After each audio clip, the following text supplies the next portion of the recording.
دنیا میں بیشتر ایسے لوگ موجود ہیں جو پیسے کو ہی کامیابی سمجھتے ہیں۔ ان کے نزدیک جس انسان کے پاس جتنا زیادہ پیسہ ہوگا وہ اتنا ہی کامیاب تصور کیا جائے گا۔ پیسے کو کامیابی کا پیمانہ بنا لینا سراسر غلط ہے۔ آپ خود سوچئے کہ انسان پیسہ کیوں کماتا ہے؟ آسائشات اس لیے پیدا کرتا ہے، سکون کے لیے ہی نا۔ آپ کے پاس گھر، گاڑی، پیسہ، بزنس، غرض یہ کہ ہر آسائش موجود ہو، مگر آپ کو سکون نصیب نہ ہو تو آپ کامیاب نہیں ہیں۔ میں ایسے بہت سے لوگوں کو جانتا ہوں، بہت سے لوگوں سے مل چکا ہوں اور بہت سے لوگوں کو پڑھ چکا ہوں جن کی زندگی میں بے شمار آسائشات موجود ہیں، جن کے پاس پیسے کی فراوانی ہے، مگر وہ رات کو نیند کی گولی کھاتے ہیں۔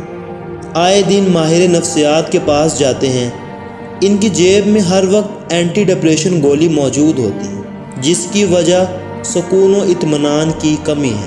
اس لیے میں کہتا ہوں کہ صرف پیسہ ہونا کامیابی نہیں ہے۔ پیسے اور آسائشات کامیابی کا ایک رکن تو ضرور ہو سکتی ہیں، لیکن مکمل کامیابی کو آپ سکون، اطمینان اور خوشی کے بغیر نہیں ماپ سکتے۔ میرے نزدیک ذہنی اور دلی سکون حقیقی کامیابی ہے۔ کسی کی دعاؤں کے حصار میں رہنا، کسی کی آنکھوں کی ٹھنڈک بن جانا کامیابی ہے۔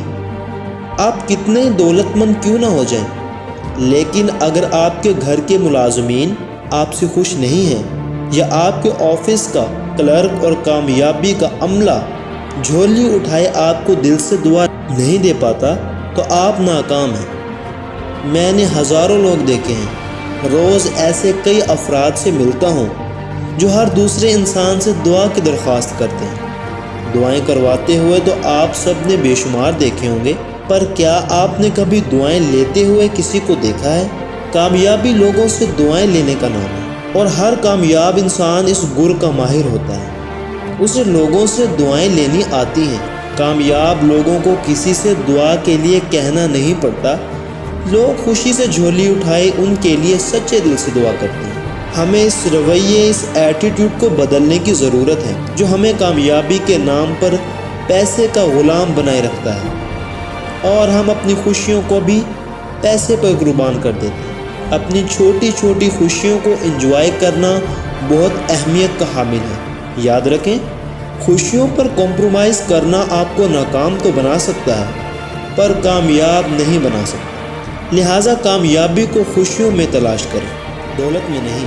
ہم اپنی آنے والی نسلوں کو یہ بتائیں، انہیں سکھائیں کہ خوشی کیا ہے اور خوش کیسے رہا جاتا ہے۔ دولت کمانا تو خوب سکھا لیا، آئیے اب ان نئی نسل کو خوش رہنا بھی سکھاتے ہیں۔ قاسم علی شاہ کہتے ہیں کہ بڑی کامیابیاں بڑی دیر بعد آتی ہیں۔ کامیابی کے راستے میں بہت سی رکاوٹیں اور مسائل آتے ہیں۔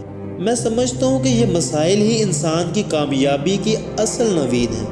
اگر انسان اس مشکلات سے نہ لڑے تو وہ اپنے آپ کو اور اپنی صلاحیتوں کو جان ہی نہیں پائے گا، اور خود سے لا علمی اسے کبھی کامیاب نہیں ہونے دے گی۔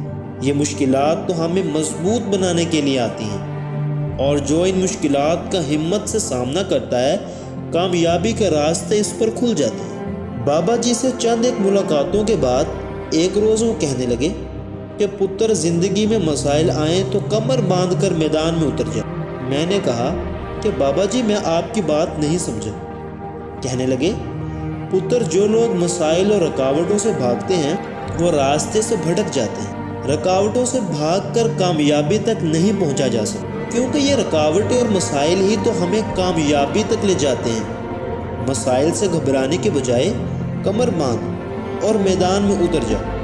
مقابلہ کر ان مشکلات اور مسائل کا، ان پر قابو پا لینے سے تمہاری ہمت اور حوصلہ بڑھ جائے گا، اور دیکھنا، آج اس کا سامنا کر لیا تو آئندہ زیادہ ہمت اور بہادری کے ساتھ میدان میں اترنے کے قابل ہو جاؤ گے۔ بابا جی کی ان باتوں کے جواب میں نے مسکراتے ہوئے شرارتاً سوال کیا کہ کیا ضروری ہے کمر باندھ کر میدان میں اترا جائے؟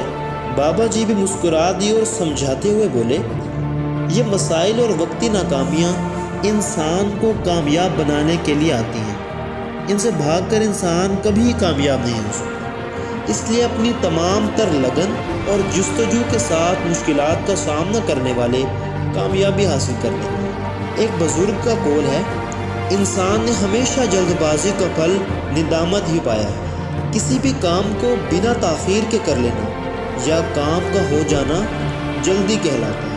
ہم دیکھتے ہیں کہ ہمارے ہاں لوگ اپنے معاملات میں، فیصلوں میں اور کامیابی حاصل کرنے میں جلد بازی کی کوششیں کرتے ہیں۔ زندگی میں جو لوگ ناکام ہوتے ہیں، ان کی ناکامی کی ایک بہت بڑی وجہ بھی یہی جلد بازی ہوتی ہے۔ میں سمجھتا ہوں کہ انسان جلد بازی کر کے پیسہ تو کما سکتا ہے، دولت مند بھی ہو سکتا ہے، مگر کامیاب ہونا